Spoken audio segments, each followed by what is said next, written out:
Jesu ngwele wena ele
Jesu ngwele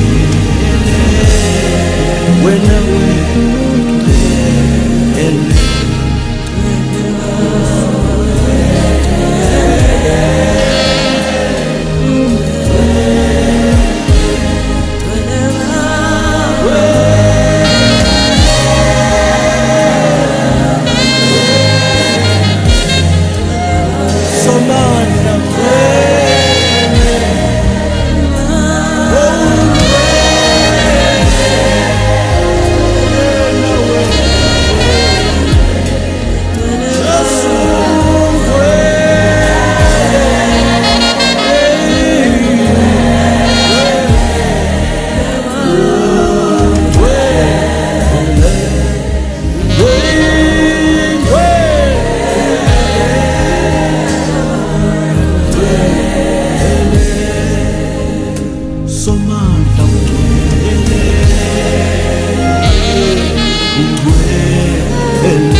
Oh, hallelujah. Oh, hallelujah. Hallelujah. Oh, hallelujah. Hallelujah. Oh, hallelujah. Oh, hallelujah.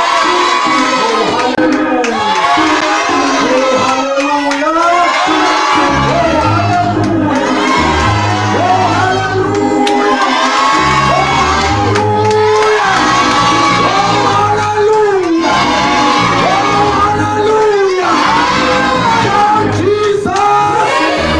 Yes, Lord!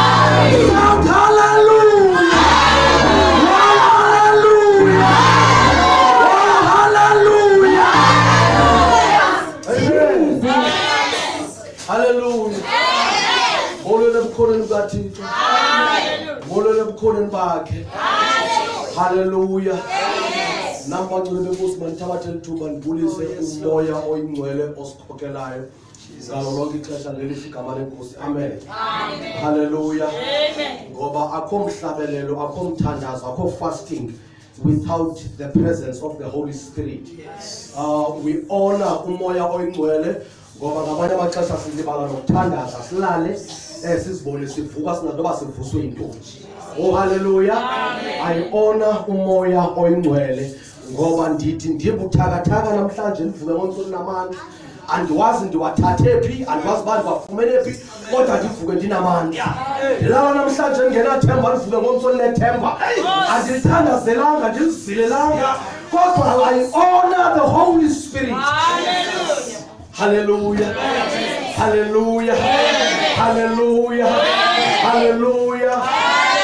Bulise utata wekhaya, bulise umama ekhaya, ndibulise oba befundisi bonke abakhoyo, bavangeli, bashumayeli, amadoda kaThixo, izintombi, abantu abatsha, iSunday school, wonke umhlambi kaKristu ngelihle igama lenkosi. Amen. Hallelujah. Lo ume phambi kwenu bangcwele benkosi nguNzuzo ngoba cendani ifana. Isiduko sami ke ndimnandi uRhadele.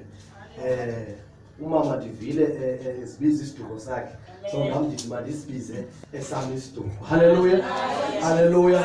Kodwa ke okubalulekileyo bangcwele benkosi, oRhadele bazama zonke iziduko zazama ukusidibanisa. Hallelujah.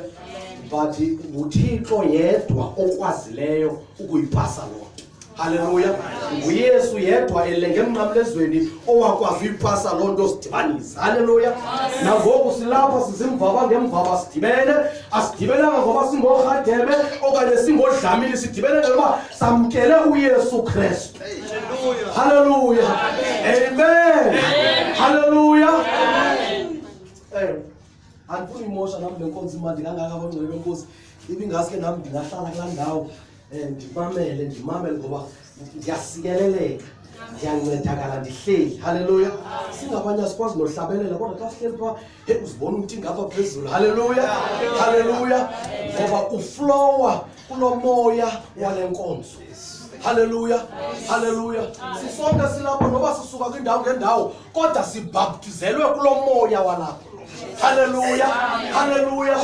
Yeba ndiyakucela wena uphethe incwadi namanqaku, into obubani ushumayele kakhulu uzuyilahle namhlanje ngoba namhlanje we are not in competition. Hallelujah. Uzuyilahle lo ncwadi namhlanje ngoba sonke siphethe i-task ne-purpose eyi-one. Let us preach the word of God. Let us praise the Holy Ghost. Hallelujah. Hallelujah. Uzawudana namhlanje wena unencwadi namanqaku uzuyilahle. Hallelujah. Spirit as one. We are all together in this midst of Jesus, in this journey of Holy Spirit. Oh, hallelujah.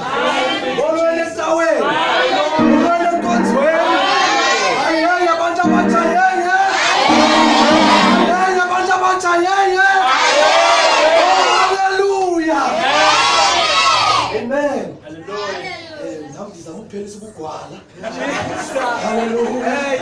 Hallelujah. Hallelujah. Hallelujah.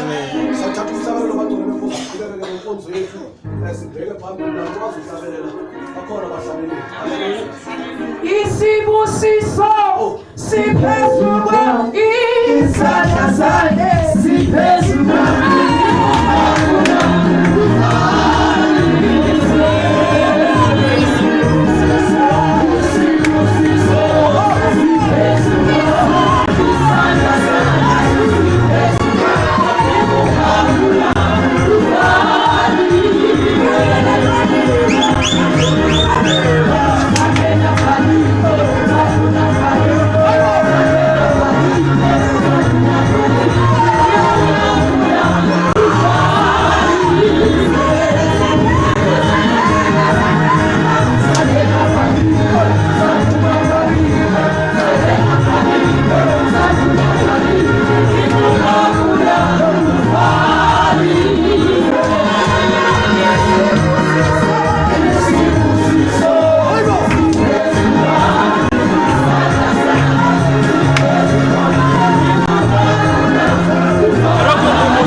idizethe ebanayo ishushu le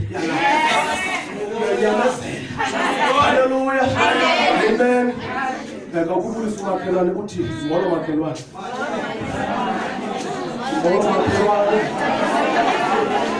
uyazazi uba uyishle namhlanje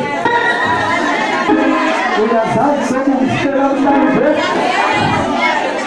molo makhelwane uthandiwe nguKristu uthandiwe nguKristu haleluya amen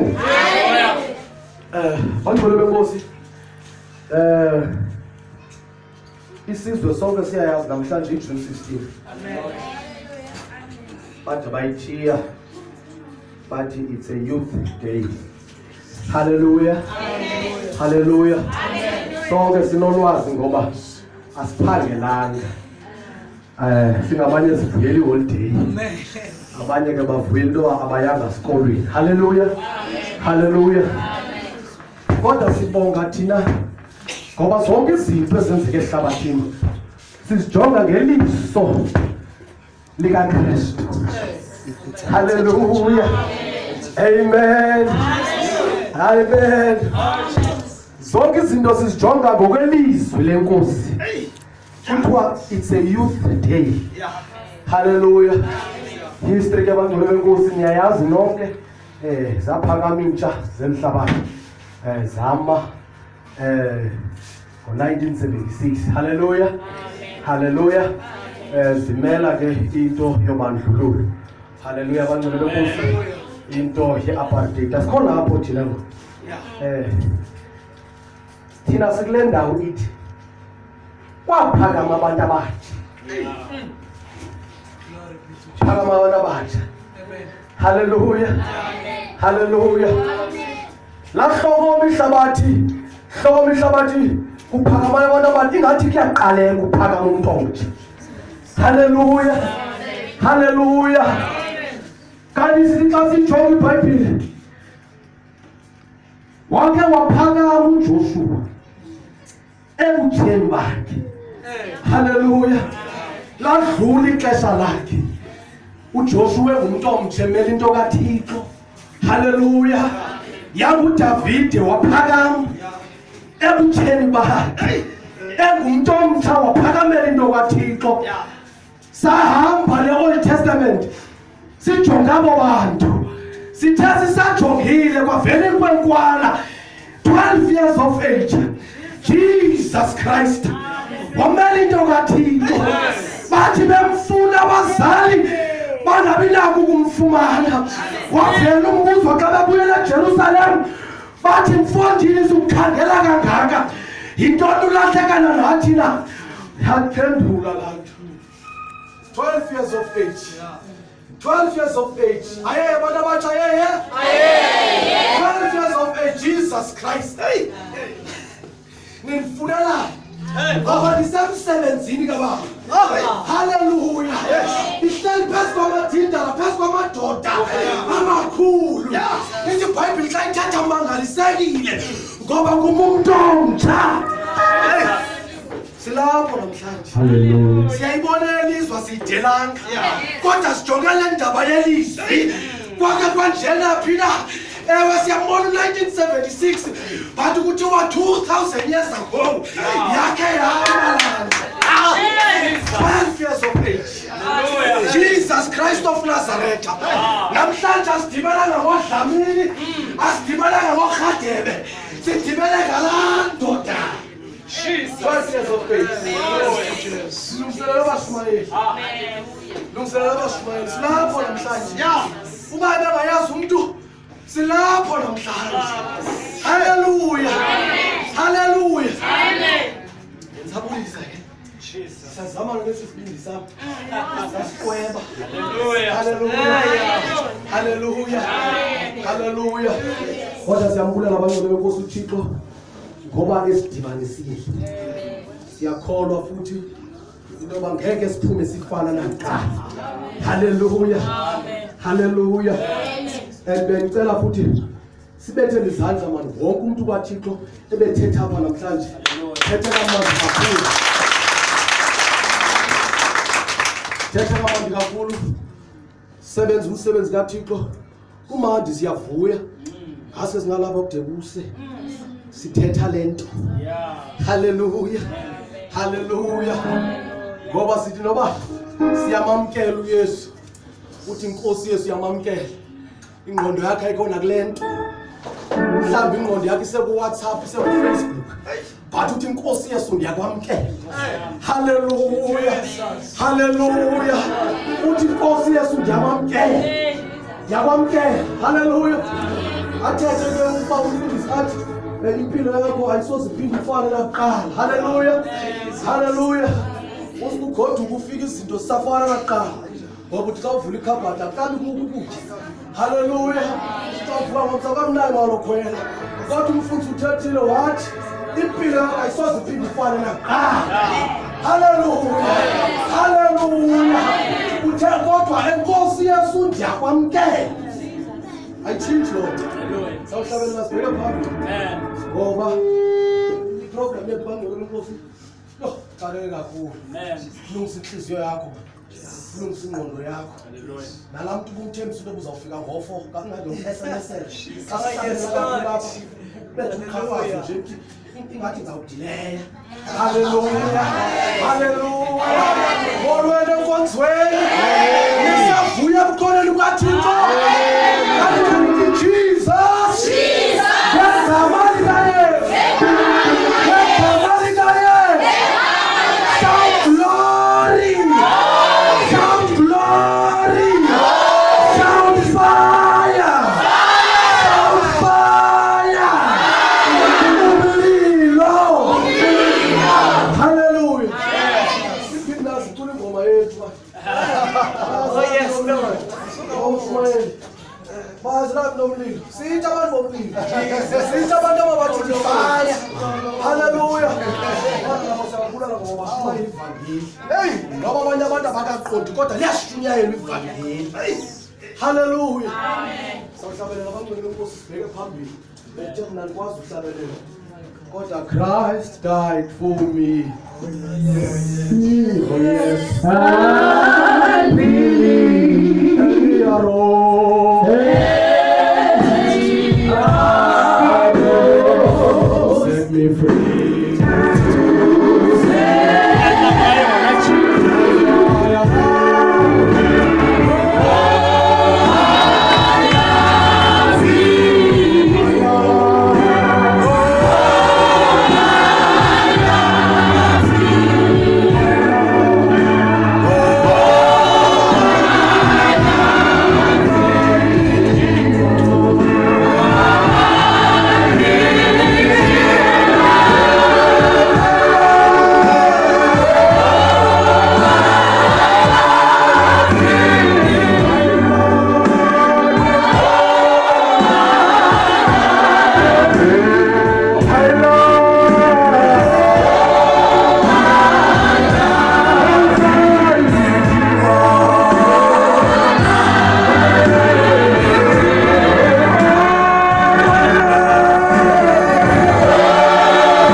Hallelujah.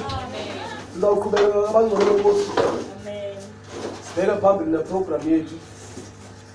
Lizibulisile i-guest. Lapha ekhaya ukusihlobo okukhulu ngeligama lenkosi. Amen. Ngizawucela abantu baphakamise izandla bajongise kubo. Sithethe la mazwi emveni kwabo. Sithi zindwendwe zethu. Siyanamkela. Khululani ibhatyi. Nizixhome edongeni. Ngoba siyanamkela. Yitshoni nje into yoba nifuna ntoni. Ngoba apha ekhaya namkelekile. Kwabelana uThixo izandla. Hallelujah. Hallelujah. Hallelujah. Hallelujah. Noma abanye abantu bayabuzana mntakahlobo wathi masamkele indwendwe ngowaphi yena. Angathi wayeyami ibhaji mandiyixhome ndisayixhomile nangoku. Hallelujah. Amen. Glory. Lord Jesus. I'm on your marks. Hallelujah.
ucela amanzi. Haleluya.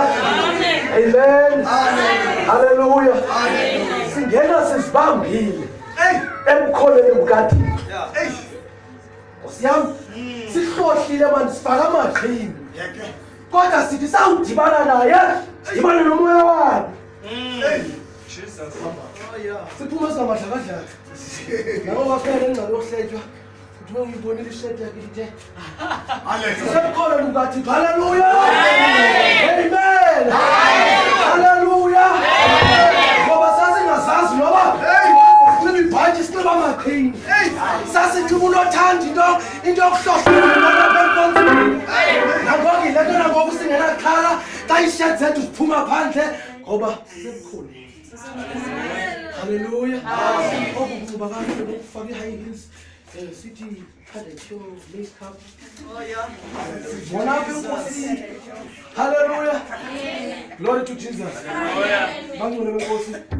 Bangayimoshi inkonzo emnandi kangaka. Ningothuki ke bangcwele benkosi indwendwe zethu ebezisihambele khona indawo apho safike baphinde bathethe linye ilizwi. Hallelujah. Umama lapho ebethetha namhlanje ekseni ebesidlisa ibreakfast namhlanje ekseni mina ndiyivila ndiyazi wena uvile mna tata wena mama uvile thetha ngoDaniel athetha ngoShadrach uMeshach noAbednego uvile yonke lento ngithetha ngizawufika ndetyise xa ndifike endlini zeni ngothuki abangcwele benkosi bangashiya sisakhonza ngoba ela xa benditshilo mosdale za SMS mazi senze ngeli xesha sivuthayo into obuzawudileyo bazawushiya ke bona sekhona apho kufuneka baleqa khona. Haleluya. Haleluya. Siyavuma. Haleluya. Uba siyavuma sonke sithi amen. Amen. Uba siyavuma sonke sithi amen. Amen. Ayizuba ngathi abahloniphi xa bevelele baphume ngeli xesha sidisithina sikhonza. Amen. Xa sekufika ixesha labo lokuhamba bazazi-excuse nje bahambe. Hallelujah. Amen. Amen. Ngoba ngicela benkosi athatha umhlabelelo sizawuphakamisa ubrother Thabo Gumede. Hallelujah. Hallelujah. Hallelujah. Ubrother Thabo uzasiphakamisela ispeaker sethu. Hallelujah. Hallelujah. Bathi mina ke ngiyayithanda into yasenkonzweni. Hallelujah. Ilento xa uzenkonzweni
lethu lifika.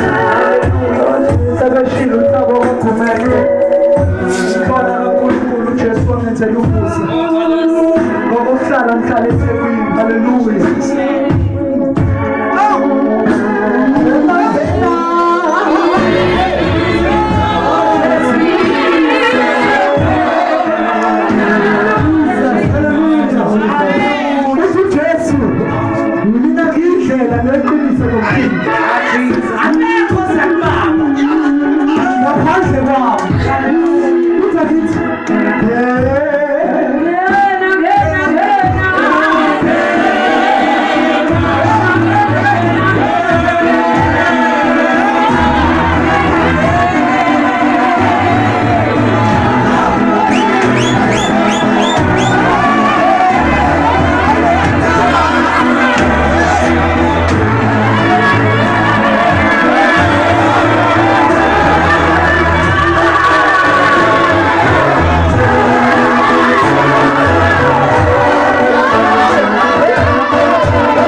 uqala ukufundisa isihlobo nomama, ndibulise abavangeli bonke nomama, ndibulise bonke omama notata, ndibulise worship team, ndibulise keyboard player, ndibulise ngokhethekileyo u-MC usiphethele uhlelo kamnandi, ndibulise nobe ndiphakamisa apha.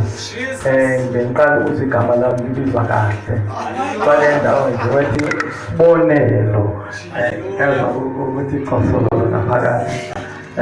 Alibonge igama lenkosi.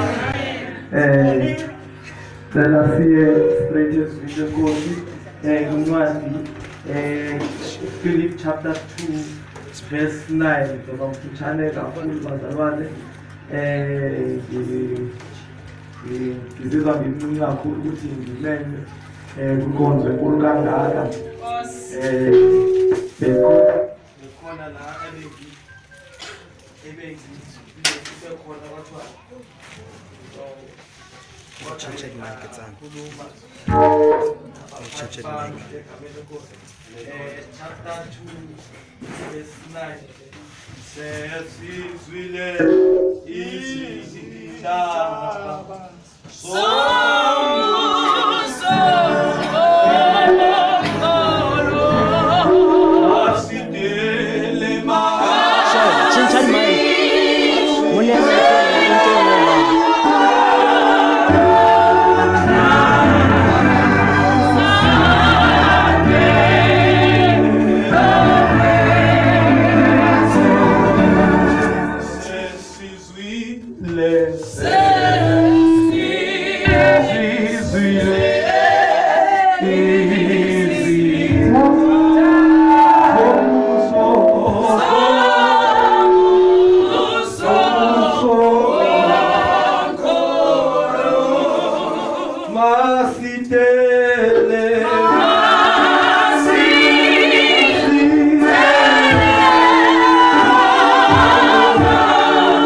ukuze ngegama lika Yesu onke amadolo agobe, awabasezulwini nawabasemhlabeni nawabaphansi komhlaba.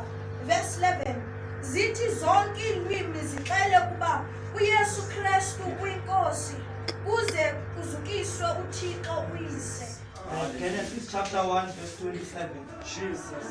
Oh, thank you.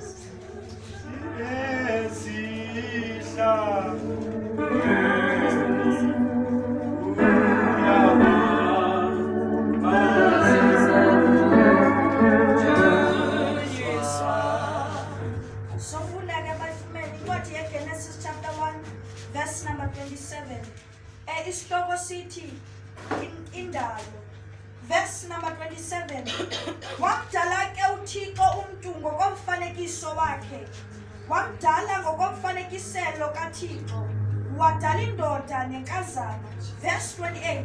Wabasikelela uThixo wathi kubo uThixo, "Qhamani nande nuzalise umhlaba. Niweyise, nibe nobukhosi ezinhlanzini zolwandle nasezintakeni zezulu, nasezintweni zonke eziphilileyo ezinambuzelayo emhlabeni." Verse 29. Okay, kaphinda verse 28. Verse 28. Wabasikelela uThixo wathi kubo uThixo, "Qhamani nande nuzalise umhlaba, niweyise, nibe nobukhosi ezinhlanzini zolwandle nasezintakeni zezulu, nasezintweni zonke eziphilileyo ezinambuzelayo emhlabeni." Baba, nalizwi lakho uJehova wena akekho sifanisa nawe. Linamandla lizwi lakho, linamandla liguqula abantu, lishintsha imeko, linamandla liphula zonke izibopho, liyaphila likuwe, linguwe, linamandla okushintsha konke, linamandla. Siyalithemba, siyakholwa lilo. Izwi lakho liphilile aseJohane ekuqalekeni lalikhona, likuwe, linguwe, lihamba nawe.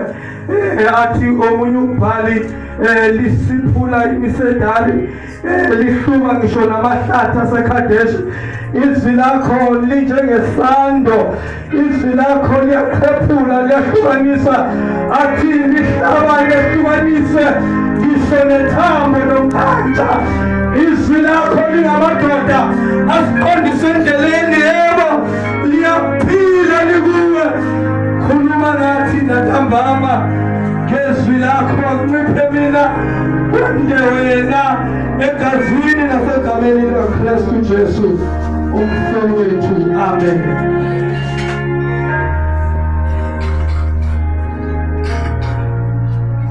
Hallelujah. Apha ke bazalwane, kule topic noma kule mini le esibizele yona sekuthethwe kakhulu, asikeleleka nami. Sometimes inkonzo yethu unovalo ukuthi uThixo ulindele ukuba athethe ngawe, kanti uzofika uThixo athethe nawe. Malonke abalenkosi, undisikelele kakhulu lo mzalwane obeshumayela apha. Nami nje sendenza isiko lokuthi ngidlulisa libonke igama lenkosi. Ngiziva ndimuncu kakhulu ukuthi ngiyashumayela emva kwalamazwi bebekwa apha. Alibonke igazi lemvana. I-theme ke yanamhlanje kuthethwa nge-youth eyasweleka noma eyabulawa 1976, ifa ilwela ukukhululeka kwesizwe esimnyama. Lo gama lenkosi, malibonke igama lenkosi. Sicaphunile ke kwizinto ezithethwayo, nelizwe belithethiwe libe accurate kuba lithetha ngabantu abatsha boDanyeli bekwilizwe la ebethunjelwe kulo. Malibonke igama lenkosi. Hallelujah. Hallelujah. Mna ke solula umsebenzi wami, ngizothetha nje ngenkosi ukuba yintoni umsebenzi wenkosi ngibe sesihlala phansi manje wamkhama lenkosi manje yintoni inkosi manje yintoni ipurpose uThixo asidalela yona kuthiwa ke apha xa kudalwa umuntu wanikwa idominion wanikwa ubukhosi kuthiwa phezu kwento yonke ithi xa iqala ke ithi umuntu wadalwa in the image of God uThixo ke yayinguye yedwa inkosi noma yayinguye inkosi yokuqala eyakhe yabakhona phambi kwakhe zange kwabakho enye inkosi phambi kwakhe eligama lokuthi inkosi zange la exista ngoba ukho yena ubukhosi ke babungekho kodwa babakho ngenxa yokuthi kukhona uThixo wathi sekhona uThixo wathi kujongwa ama-characteristics akhe wase kwabizwa kwathiwa uyinkosi abalibonga igama lenkosi abalibonga igama lenkosi na uThixo udala umuntu futhi masidale in our own image namanye amazwi uthi masidale enye inkosi malibonga igama lenkosi so uma epheka i-image yakhe xa ethi ethonga uThixo uyazibona ukuthi njengoba ngiyinkosi ngiba njani i-image sisibili apho uzibona khona ukuthi unjani uThixo wadala umuntu efuna ukuzibona yena empini malibonga igama lenkosi yingakho uSathane waqhubeka kangaka ngoba yena uSathane wayezama ukuzenza afane noThixo abe yinkosi njengoThixo bakutholakala ukuthi ubukhosi abukwalifayelwa ngokufuna noma ngokuzenzela kodwa kudipenda kulo oyinkosi ukuthi avume ukuthatha ubukhosi bakhe abudlulisele komunye umuntu avume uSathane ngoba yilo wekade eyifule izama eyamgxothisana sezulwini walahlwa emhlabeni belengingisele kancane ivoice yami seyithile alongama lenkosi ithi iBhayibheli uSathane eselahliwe emhlabeni afunda incwadi yeNdumiso 24 ithi nelikaHobi ihlabathi lesayiseko shithi the owner of the earth is God. uSathane is not the owner of the earth. If there is an abandoned building noma kunesakhiwo esashiwa nje singenamuntu bafike abantu abangenandawo bazozimela noma bazohlala kuleyo ndawo wena odlulayo waqala ukuthi yindawo yabo kanti abazentango nokurenzela bafike ibuilding i-empty bavele baqala bakhe uSathane wafika phila ikingdom yakhe emhlabeni wayenganikwanga umhlaba walahlelwa kuwona wathi bebona ukuthi emhlabeni khona ikingdom ayikho inkosi yasemhlabeni Sathane wazama ukuphila ikingdom emhlabeni ngoba ingekho inkosi yasemhlabeni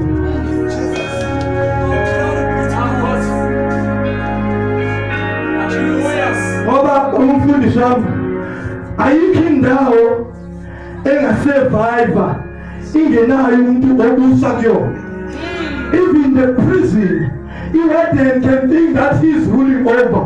Kanti ngofuna a prison khona ibanjwa lapha prison and uyimbosi ikhala ihlangu salo iyinkosi yasejele.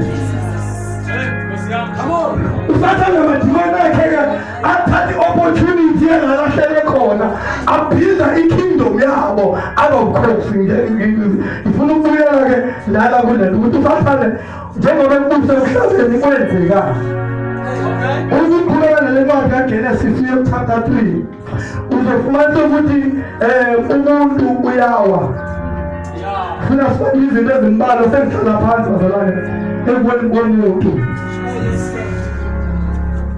umuntu mhla edalwa la kule vesi engifundayo kwathiwa makabe ne-dominion over izilwane zonke. Izilwanyane azikhange zithiwe nguThixo, zathiwa ngumuntu. uThixo did not see a reason ukuthi ayehlala emhlabeni azothi izilwanyane ngoba unayo inkosi ayidiployile emhlabeni ewu-Adam. Yonke into eyenza u-Adam irepresent uThixo. Ingonyama ethi beyibona u-Adam ibona uThixo. When Adam was created in the image of God. Adam wadibana nengonyama ingakabi ingonyama. Wayithi wena uyingonyama. Immediately when Adam ethi wena uyingonyama, ingonyama yaba ingonyama. Ever since that day, Adam wathi you are a lion. Ne-characteristics zayo zalandela into ezithiwe ngayo. Into ezingonyama ivume uma ingonyama ingoba u-Adam umbethe ubukhosi. Obasibona abakhosi namhlanje there is something missing kuwona. Wahlangana nephere wayithiye wathi wena uyiphere. Yahlonipha iphere ingonyama yangathi beyibona u-Adam yabona inyama kodwa yabona inkosi. Inyoka yafihlana no-Adam yangaboni umuntu othi mshaye kodwa yabonani inkosi. I've come to say like Almanas, we are kings. We are created in the image of God. Sing our cause. Oh, what's that? When I found it, I said, we shall have.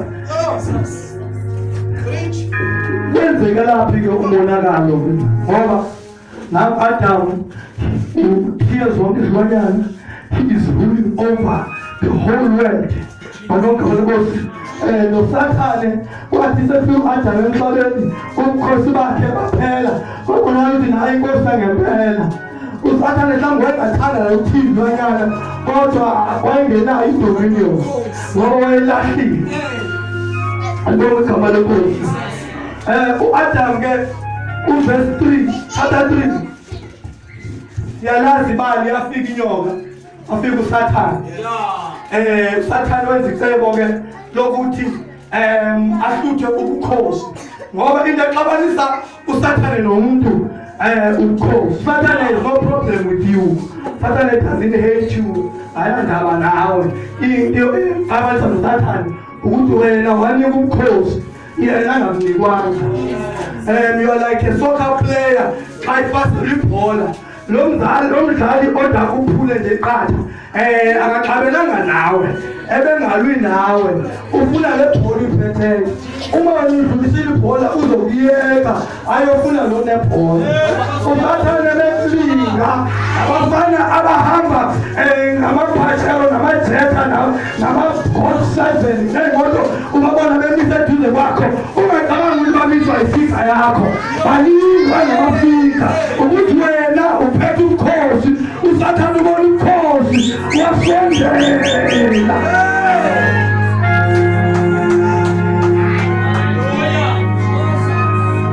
Uthula abantu abasha wafika uSathane wakhuluma no-Eva wambuza ukuthi inkosi ishilo yini zibali u-Eva wahla wadlisa no-Adam.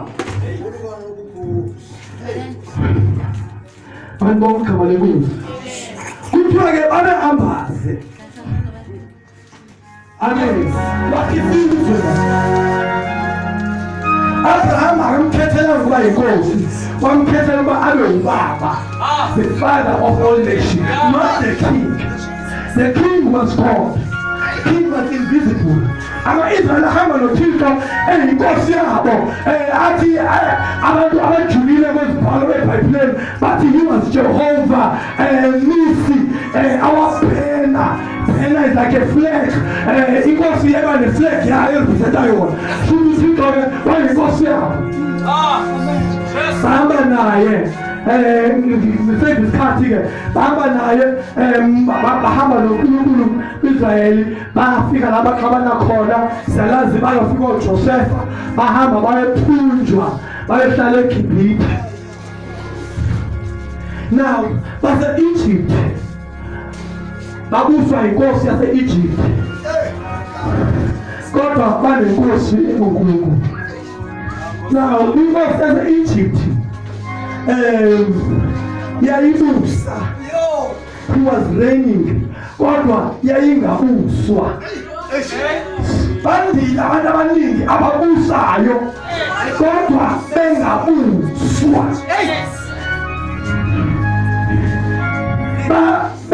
Yayibusa kodwa ingozi kakhulu ukuthi wayengabuswa. Abraham wayebusa e-Eden kodwa ebuswa uThixo. Abraham wayebusa kodwa ebuswa uThixo. Ama-Israyeli afuna ukuzibusa wona. Idemokhrasi into endala. Indala idemokhrasi ayiqalanga amaGrike. Ama-politicians abekangabakudala. Idemokhrasi uba abantu bazibuse bona bengabuswa umuntu.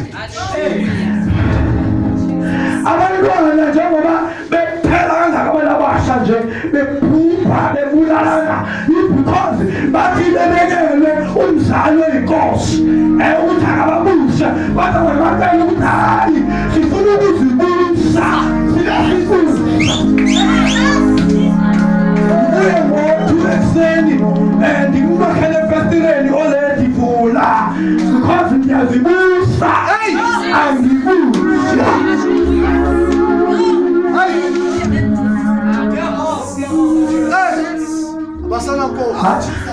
Mina anginandaba ngizothetha, anginandaba funa lengisho nale ngizoyisho, anginandaba nayo ngizoyisho nje. Intombazane ikhuliswe kahle kobaba uthi ifundise ukuthi ayizigcine mntanami uzoda ivele into yona hayi engivele bazalwane iphume nefestiriye la iyakhona ngengisho ngoba nginandaba vele ukuthi yaya kodwa la iyakhona ifike lapha iyozibusa ibuse uyangizwa ngithi ibuse hayi ngikhulule dad ngizakubonisa ukuthi ibuse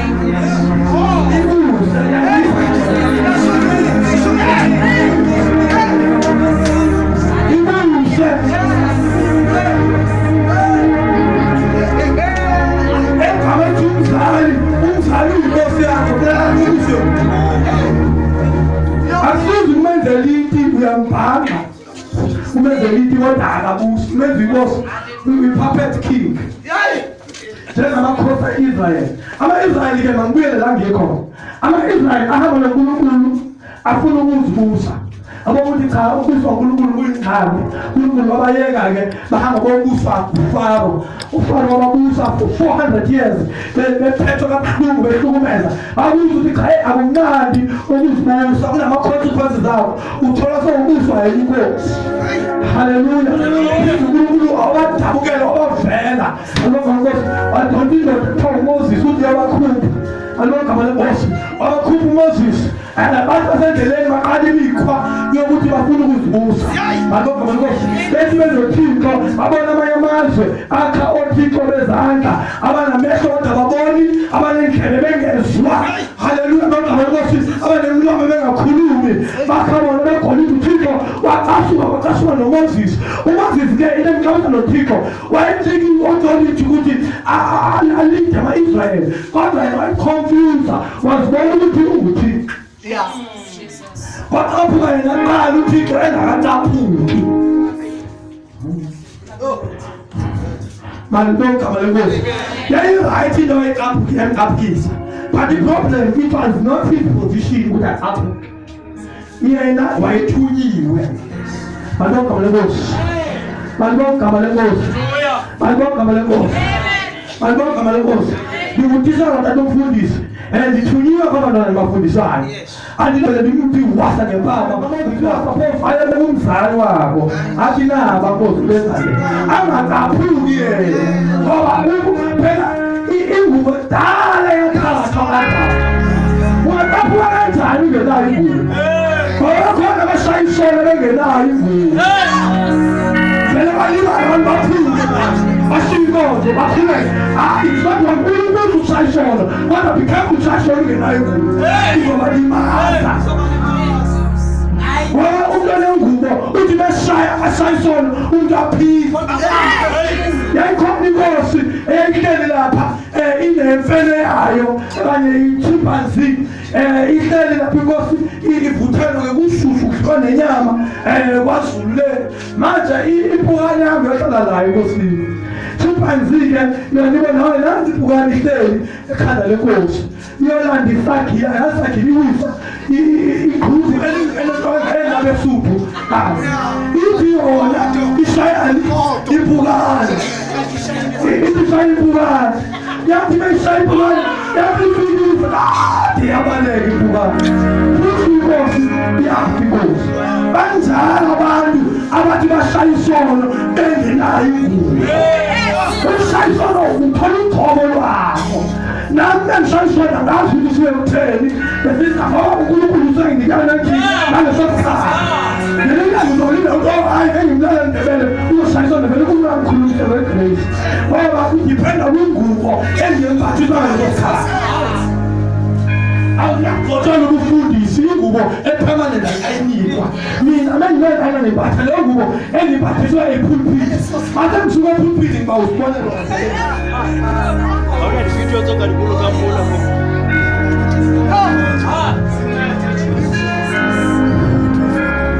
Bahamba beIsrael athi nabafuna inkosi ke manje ngoba sibona amazwi. Hawu uNkulunkulu njengoba inkosi ethe all the time alindoni bathi sifuna inkosi. Bathi uNkulunkulu ukhela ukungena ngizomncika inkosi. Wabanika Sawuli wabenika uNkulunkulu. Sawuli wayinawo ama-characteristics abantu bokhosi. Babethi bemkhalatha naye bakhosi ezwe abakuthi hayi inkosi. Wayinayo i-body size, wayinayo indlela i-speech was articulate, wayinakho ukuzola wakhosa zolile abahlale nje ukuthi ulibingelela inkosi ikhaya. Ngoba phela inkosi manje umuntu athi hayi ufanele abe inkosi yethu lo. Manje igama lenkosi uNkulunkulu wadalisa kwaba inkosi. Futhi uSawuli uxabana noNkulunkulu. Samusebenzisa isikhathi baba. Futhi uDavide wakho wabuzobiza uxabana noNkulunkulu. Futhi uSolomon uxabana noNkulunkulu. Emva kwaSolomon wavela ukuhlukanisa izwe kabili ke manje. Bakhosi ayi-2 are useless. Ngoba ane-authority only over abantu. Manje igama lenkosi ngoba phela banenkosi ekhethwa ngabantu.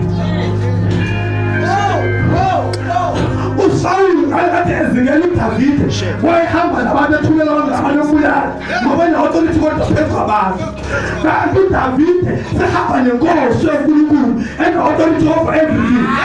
Wathi uDavide ezimele emqolombeni uNkulunkulu wakhuluma nesipayida uba masivale impolopha ngoba uDavide uhamba nendoda ene-authority yakhe.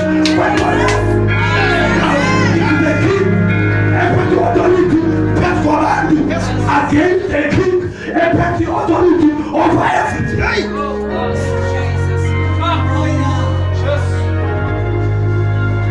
uDavide wangenayo authority yengubo kodwa wayehamba noNkulunkulu. Manje ingubo ehamba nayo. Ngubele ngubeni bathi-ke sebonile uAdam no-Eva banikwa igusha bayichela bathi bombathiswe yona. Leyo gusha-ke yayiprofetha ukuthi ingubo noma ihambile kodwa isezokuthi. Kambe bakhona abalimala bethanda ukukholwa yashiya ingubo kodwa engithandayo eyandezi khona uthi phela ayiveza imvu ibulawa imvu uthatha isikhumba sayo imbathile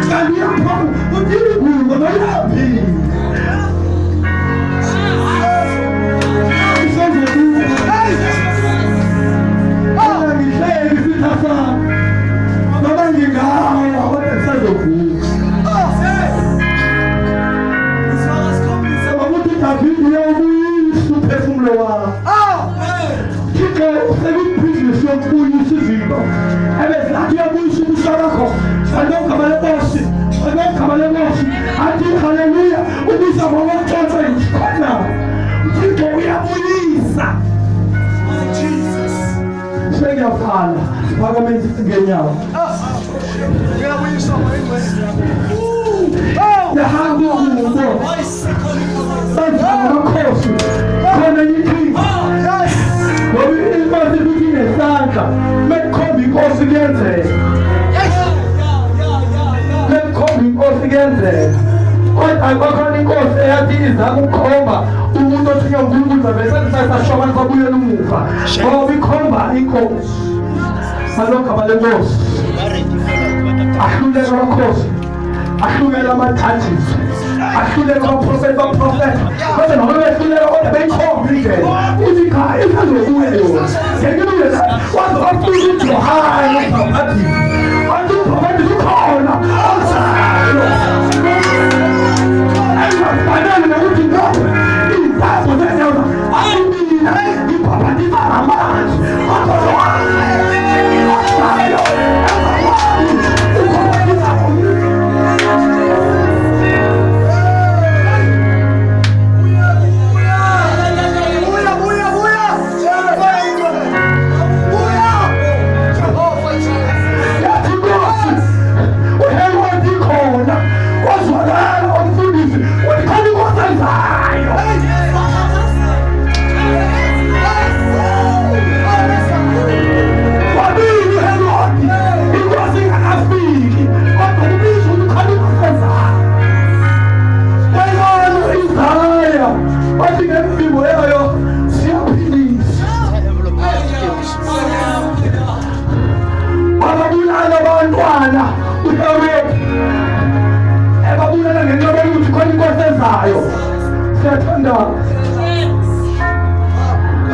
yafika inkosi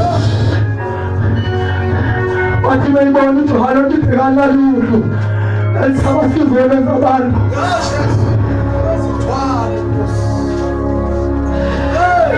wayibona umuntu ezohlatshwa ithatha ingubo yalo simbathise abalahlekelwe ingubo iBhayibheli yakufakazela lokho mhla uJesu beyombethela iBhayibheli bamthatha bamkhulula impahla zakhe bambathisa ingubo ebomvu ingubo yekhosi phela uJesu afanele abe ngumuntu khona umuntu ozobuyiselwa ingubo behind they are mocking him that is biza ngenkosi ungashoyo kanti baprofetha ukuthi ingubo seyiyabuya uJesu labekala eyambatha ingubo baletha umqhele babusa umkhosi njalo bayambulala kanti babusa umkhosi phela ngalathi uSamuel umkhosi kuthi iBhayibheli uSamuel ombeka phezulu wamkhona wathi ngaphansi Samuel wathi bhekani kuye kanti uPilato uzomphatha uJezebeli athi bhekani la inkosi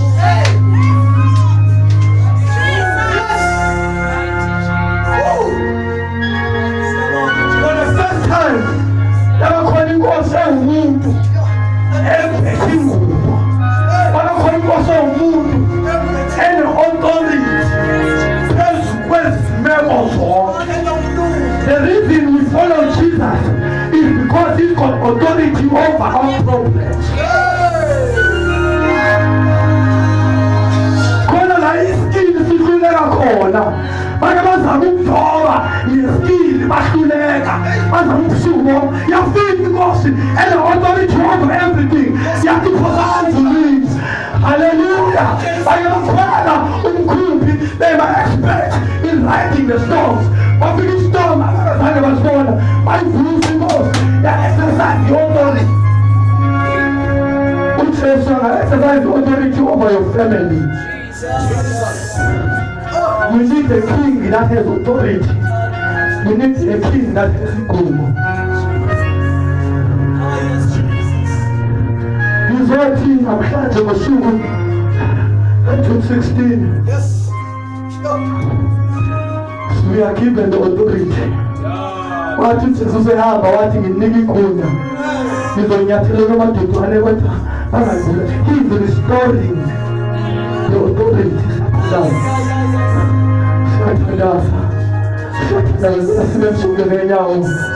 Hallelujah.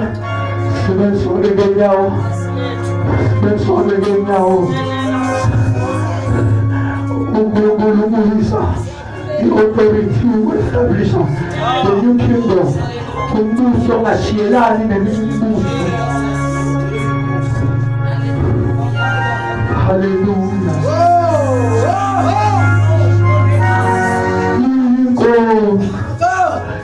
Yezulu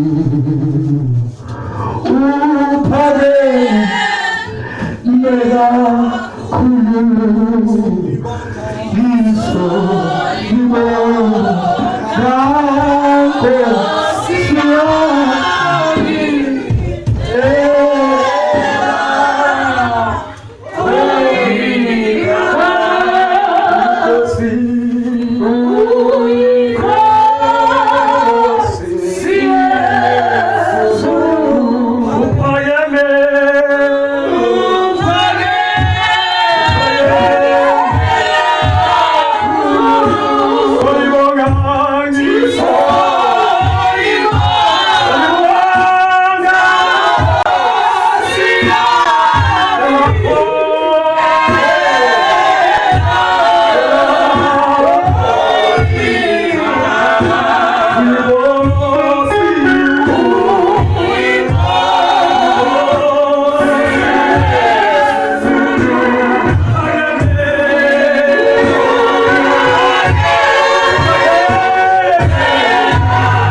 Hallelujah. Hallelujah.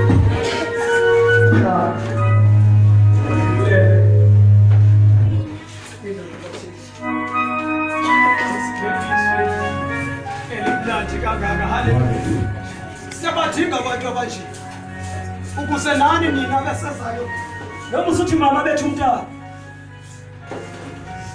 street community boyiswa ngabantwana babo abazali intombazana ayilale endlini uthi zamthini ngoba lo mntwana unamalungelo akasekho umama inkosi ekhaya utata ukhona nje ngegama uthi babizwa ziphaphethi ngoba usasathi ungumama nje ngegama ungutata nje ngoba usonxibe ibhluzu akusekho utata wakho ngoba ingubo etheni ithathile andazi nobana nivile na ibigalaxi wakho uba wena